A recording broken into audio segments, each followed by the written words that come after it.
Welcome back. Labour would renegotiate the Brexit deal if they win the next general election. In comments made on a visit to Canada today, Sir Keir Starmer said he'd seek a much better agreement, but ruled out rejoining the EU or its customs union and single market. Joining me now is political correspondent at the Spectator, James Heale. Lovely to see you, James. Thanks for coming in. Now, he describes Boris Johnson's Brexit agreement as a bit thin. What does that mean? It makes it sound like custard. What does he mean a bit thin? I think thin gruel will be the phrase. Right. I think really it's about the extent to which Labour wants to build ties with Europe. And this is, I think, going to be the main difference on foreign policy going into the next election. Obviously, Keir Starmer was really involved with Labour's position in 2019, very much advocating the second referendum view within that party. And they clearly want to build closer ties with Europe. The question is, what should those ties be? And what extent does that mean getting closer and closer to Europe and taking Brussels rules?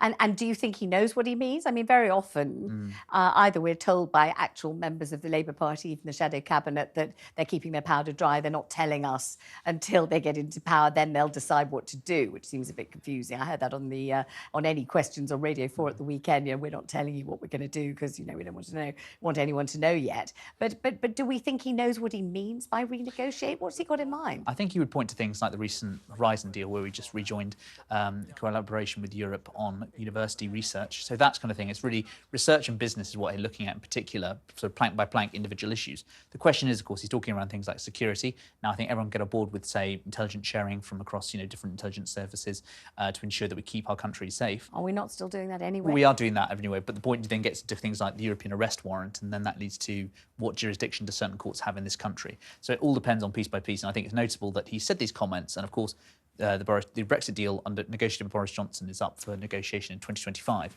The question is that going to really be any more than tinkering around their edges? And what's interesting is both, I think, a lot of people in Europe and also Brexiteers at home are saying you can't really change that much. The other interesting thing that's happening politically is Liz Truss is holding forth. And one of the things she's saying is, don't say, what's the actual phrase? Don't say I nuked the economy. Don't say I tanked Crashed the economy. Crashed the economy. Do not say that I crashed the economy. So I'm asking you, did she? I mean, is it provable or is it just an opinion? Is it something that she can tell people not to say, or is it a fact? And therefore, anybody who wants to say so ought to be able to say so. I think perhaps you could say that the economy blew up on her watch. The question to which she's responsible for that remains to be seen. She obviously put out her defence today, 1 year on from that mini budget. And, I think perhaps her critics would charge a little bit short on humility, but long recriminations. I think the strongest argument in favour of Liz Truss is the fact that the pensions scandal and what was going on with LDIs wasn't properly told about her, but there was also, she did make mistakes, and she admitted it a little bit. She talked about fattening up a pig on market day and going a little bit too far too fast. But overall, it really was her giving a steadfast defence of her policies. And which of those steadfast defences stuck as far as you were concerned? Did you believe any of it? Well, I think that she was right that there are issues and questions to answer from other institutions like the Bank of England and their handling about what went on last autumn. But overall, she herself admitted that the Conservative Party wasn't going to wear some of her more radical measures around things like the 45p tax cut, which then, of course, does beg the question is, why did they go ahead and do it last summer? And she admitted in one of the franker moments, was saying that, I was only going to do it one way. I was always going to go hard and fast because that's who I am. And of course, that leads into the question of when the Conservative Party is deciding the next leader, are they going to learn the lessons from what happened last summer?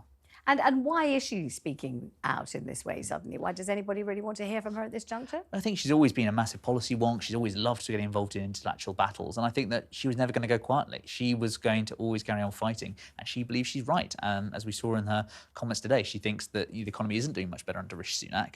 She says he's spent an enormous amount of money, doesn't she? Yes, and hasn't grown it at the extent she would. She says that we would have 3% economic growth if they stuck to her plans, as opposed to the kind of 0.51% we're getting along at the moment. Right, and where is her audience for these opinions? Who is it? She's speaking, but who's listening? It's the party I think she's going for. She's going for the Conservative Party, not the country. So that's why I think she's going to be very interesting in the next leadership contest, the extent to which people say, well, Liz Truss was right, and how much you're going to have a sort of Trussite membership versus a Sunakite party in Parliament.